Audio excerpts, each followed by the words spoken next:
Everyone and welcome back to हरमाया classes. हमने previous lecture में देखा था कि सैंपल को हम किस तरीके से सेलेक्ट करते हैं। तो मेथड्स ऑफ कलेक्टिंग सैंपल हमने पिछले लेक्चर में पढ़ा, लेकिन अगर हमने बहुत ध्यान से भी, बहुत केयर के साथ भी अगर सैंपल को सिलेक्ट किया है, तब भी हमारे एरर होने के चांसेस रहते हैं। दैट मीन्स जो अगर हम पूरी पॉपुलेशन की स्टडी करते हैं या हम सैंपल की स्टडी करते हैं, दोनों के बीच में अंतर आने के चांसेस रहते हैं। Even we have exercise the utmost care while selecting the items of the sample. अब हम उन्हीं एरर्स के बारे में पढ़ेंगे कि क्या क्या त्रुटियां उत्पन्न होती है। तो उन त्रुटियों को हम बोलते हैं स्टैटिस्टिकल एरर, सांख्यिकीय त्रुटियां। स्टैटिस्टिकल एरर क्या होता है कि जब हमने सैंपल को कलेक्ट किया है और उसका एनालिसिस किया है, उसका इंटरप्रिटेशन किया है और उसके बेसिस पे हमने जो वैल्यू कैलकुलेट की, एस्टिमेशन किया है, वो एस्टिमेशन हमारे एक्चुअल जो हमारा डेटा आना चाहिए था, जो वास्तविक यूनिवर्स की सभी इकाइयां हैं और जो हमारा कलेक्टेड डेटा है, उन दोनों के जो अध्ययन करेंगे, उनकी जो वैल्यू आएगी, वो वैल्यू में अंतर होगा, डिफरेंस होगा। इसी को बोलते हैं स्टैटिस्टिकल एरर। अब स्टैटिस्टिकल एरर हमारे दो तरीके के होते हैं। सबसे पहले हम देखते हैं स्टैटिस्टिकल एरर के रीजन क्या होते हैं। या तो सिलेक्शन ऑफ रॉन्ग सैंपल, हमने सैंपल में जो आइटम्स सेलेक्ट किए हैं वो आइटम्स उतने सही नहीं है, कहीं ना कहीं उनको सिलेक्शन में हमारे से मिस्टेक हुई है, तो जो रिजल्ट आएगा वो रिजल्ट भी उतना एक्यूरेट नहीं होगा। दूसरा, रिस्पोंडेंट के पास हम क्वेश्चनर लेके गए पूछने के लिए, लेकिन रिस्पोंडेंट ने जवाब ही सही नहीं दिया।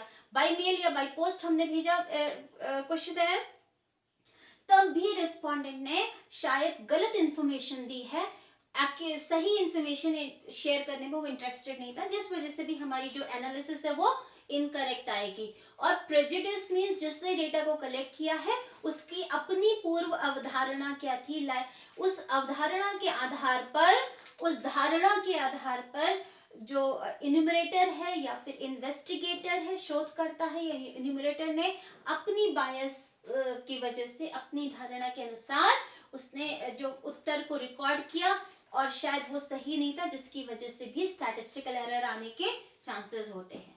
अब हम क्लासिफाई करेंगे स्टैटिस्टिकल एरर को दो पार्ट्स में। तो क्लासिफिकेशन ऑफ स्टैटिस्टिकल एरर क्या होती है? Sampling error and non sampling error.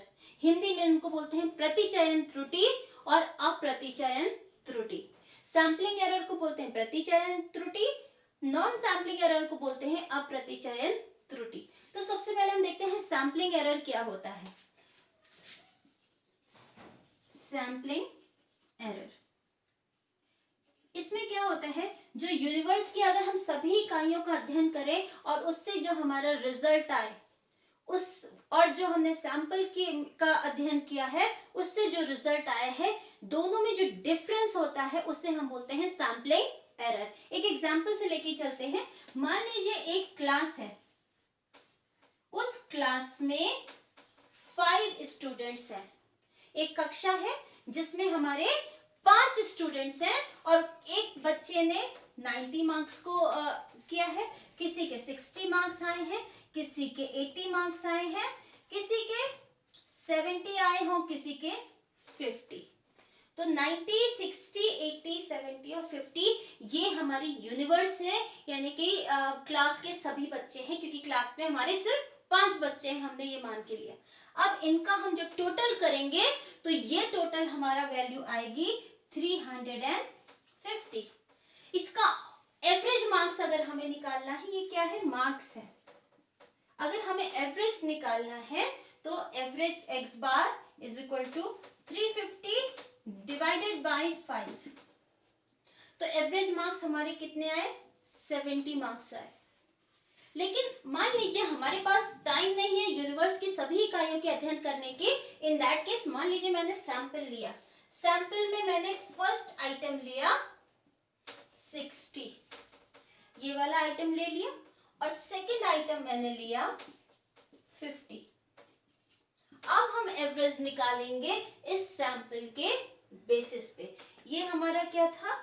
This is universe, Hindi में इसको हम जनसंख्या कहेंगे, और ये हमारा क्या है? ये है सैंपल। अब सैंपल में हमने इन दोनों को टोटल करेंगे, वैल्यू आएगी 110। अब इस x bar of the sample क्या होगा, 110 divided by 2 is equal to 55। तो यहाँ पे हमने एनालिसिस किया और एनालिसिस के बाद हमारा जो सैंपल का आंसर आ रहा है वो है 55। तो यहाँ पे सैम्पलिंग एरर क्या हो गया, सैम्पलिंग एरर जो वास्तव में पॉपुलेशन की सभी इकाइयों के स्टडी करने के बाद जो हमारे पास वैल्यू आनी चाहिए थी और जो सैंपल के एस्टिमेशन से जो वैल्यू आई है, इन दोनों के बीच का जो डिफरेंस होता है दैट इज सैम्पलिंग एरर। अब सैम्पलिंग एरर क्या होगा, मैं यहाँ पे ऊपर लिख देती हूँ इधर साइड में। तो sampling error is equal to 70 minus 55 is equal to 50। अब इस सैम्पलिंग एरर को अगर हमें ठीक करना है, हमें ये पता चल रहा है कि यूनिवर्स का आंसर ये नहीं आना चाहिए था, हमारे डिफरेंट आना चाहिए था, इससे ज्यादा होना चाहिए था। तो ये जो 15 का एरर है, इसे अगर हमें कम करना है तो इसके लिए सैंपल के साइज को हम इंक्रीज कर देंगे, तो ये एरर अपने आप ही कम हो जाएगा। तो इसको हम बोलते हैं सैम्पलिंग एरर, जहां पे सैंपल के साइज के आकार के फलस्वरूप सैंपल जो एस्टिमेशन की जो आंसर आता है वो एक्यूरेट नहीं होता है, यूनिवर्स के आंसर से उसका डिफरेंट, उसकी जो वैल्यू होती है वो डिफरेंट होती है। दूसरा एरर होता है non sampling error. Non sampling error का मतलब है कि जहां पे जो त्रुटि हो रही है वो सैंपल के गलत कलेक्शन की वजह से त्रुटि नहीं हो रही, बल्कि उसका कोई अन्य रीजन है। तो नेक्स्ट है हमारा नॉन सैम्पलिंग एरर।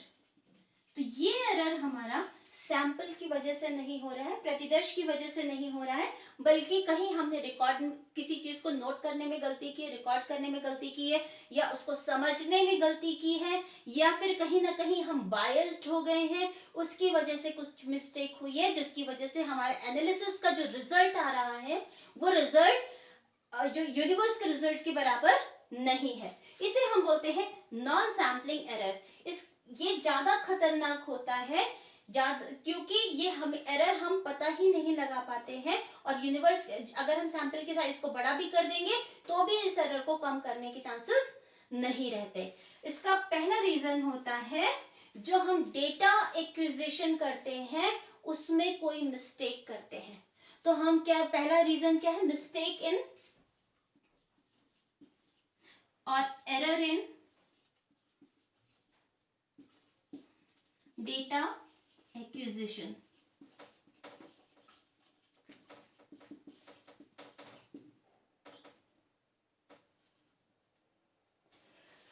अगर हम डेटा को ले रहे हैं और उस डेटा को लिखने में गलती कर दी तो क्या होगा, हमारा पूरा का पूरा रिजल्ट गलत हो जाएगा।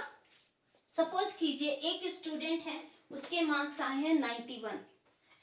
स्टैटिस्टिक्स में बच्चे के मार्क्स आए हैं 91, लेकिन मैं जल्दी जल्दी में मार्क्स नोट कर रही थी, मैंने उसकी जगह उसके मार्क्स लिख दिए 19।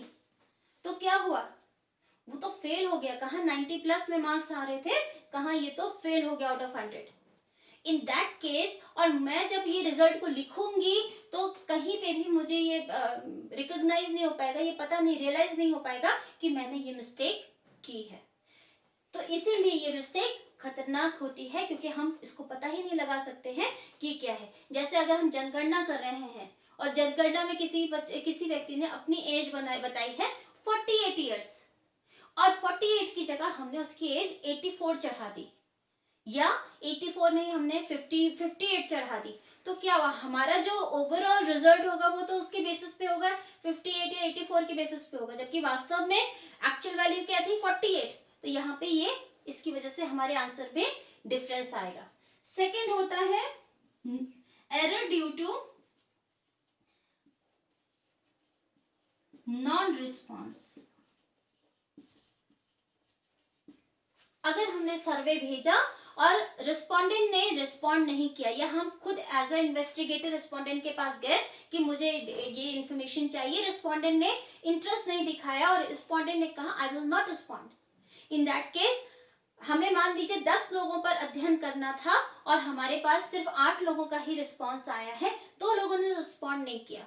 इन दैट केस भी हमारा जो डेटा होगा वो एक्यूरेट नहीं होगा, क्योंकि हमारी सैंपल का साइज छोटा हो गया है। तो ये वाली एरर को भी ठीक नहीं किया जा सकता है। जो आंसर देने में इंटरेस्टेड नहीं है वो आंसर नहीं देगा। तो और तीसरा है हमारा सैम्पलिंग बायस,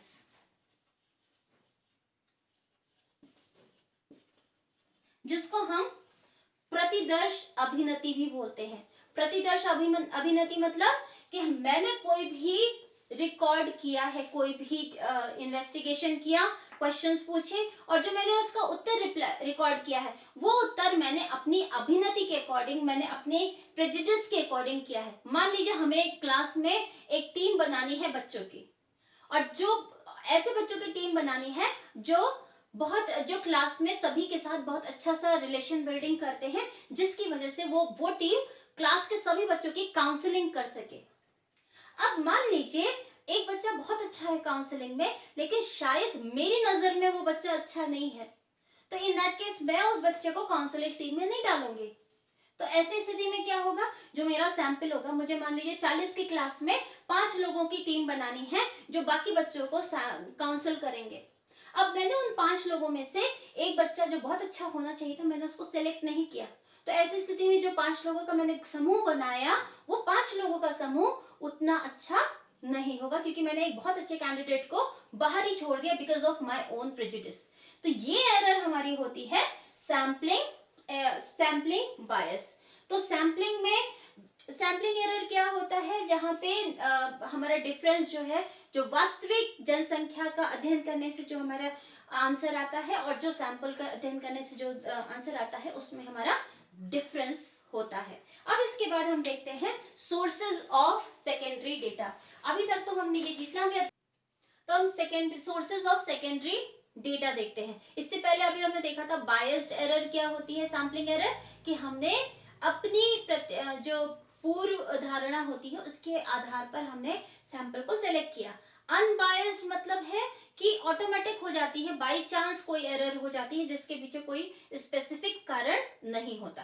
अब हम देखते हैं sources of secondary data. Secondary data कौन सा डेटा होता है, जो डेटा हमने कलेक्ट नहीं किया है, इन्वेस्टिगेटर ने कलेक्ट नहीं किया है, बल्कि पहले से ही किसी ने कलेक्ट करके रखा है और हमने उस डेटा को यूज किया है, उसे बोलते हैं द्वितीय आंकड़े या सेकेंडरी डेटा। अब ये डेटा हम कहां से ले सकते हैं, उसके कुछ स्रोत होते हैं। तो 2 बेसिकली स्रोत होते हैं। पहला होता है पब्लिश्ड सोर्सेज, जिनको कहीं पे पब्लिश किया जा चुका है, और अनपब्लिश्ड सोर्सेज, जिसे कहीं पब्लिश नहीं किया है। जैसे रिकॉर्ड होते हैं गवर्नमेंट के और प्राइवेट ऑफिसर्स के, जो रिकॉर्ड होते हैं, उन रिकॉर्ड को हम यूज करके अपनी आवश्यकता के अनुसार हम अनुसंधान या रिसर्च कर सकते हैं।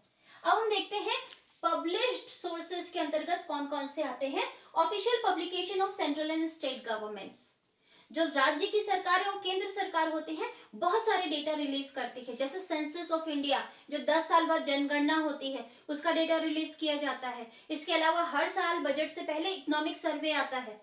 इकोनॉमिक सर्वे कहते हैं ना, जैसे इकोनॉमी का report card, progress report card, की हमारी इकोनॉमी में एक साल में क्या क्या प्रोग्रेस की है, तो वो कौन प्रिंट करता है, वो सरकार, सेंट्रल या स्टेट गवर्नमेंट उसको पब्लिश करती है।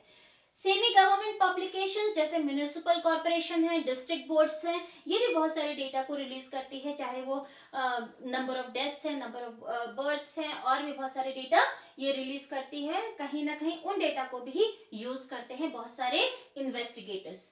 Reports of committees and commissions, बहुत सारी चीजों पे कमिटीज एंड कमीशंस बनाए जाते हैं। जैसे पॉवर्टी पर तेंदुलकर कमेटी बनाई गई है, रंगराजन कमेटी बनाई गई है, उन्होंने अपनी रिपोर्ट की है कि हाँ, पॉवर्टी लाइन का जो थ्रेशोल्ड है वो कितना होना चाहिए। तो इस तरीके की जो कमिटीज एंड कमीशंस भी रिपोर्ट्स को पब्लिश करते हैं, जिन्हें इन्वेस्टिगेटर्स यूज कर सकते हैं। नेक्स्ट है पब्लिकेशन ऑफ रिसर्च इंस्टीट्यूट्स, बहुत सारे अनुसंधान केंद्र होते हैं, वो भी अपने डेटा को पब्लिश करते हैं। जैसे एनसीईआरटी अपना डेटा रिलीज करती है, या इंडियन स्टैटिस्टिकल इंस्टीट्यूट ISI जो अपना डेटा रिलीज करती है। तो ये सारी जो रिसर्च इंस्टीट्यूट्स होते हैं, इनके द्वारा पब्लिश डेटा को भी यूज किया जाता है, वो भी सेकेंडरी सोर्स होता है। इंटरनेशनल पब्लिकेशंस, जैसे बहुत सारी अंतरराष्ट्रीय संस्थाएं होती हैं, जैसे इंटरनेशनल मॉनेटरी फंड हो गया, वर्ल्ड बैंक हो गया जिसको हम IBRD के नाम से जानते हैं, या WHO, ये सारे भी बहुत सारे रिपोर्ट्स को रिलीज करती हैं। जैसे अभी कोरोना पे WHO की रिपोर्ट्स अक्सर आती जा रही है, तो क्या है, इन रिपोर्ट्स को बहुत सारे जो रिसर्च लोग कर रहे हैं, इन्वेस्टिगेटर्स हैं, उसको यूज कर रहे हैं।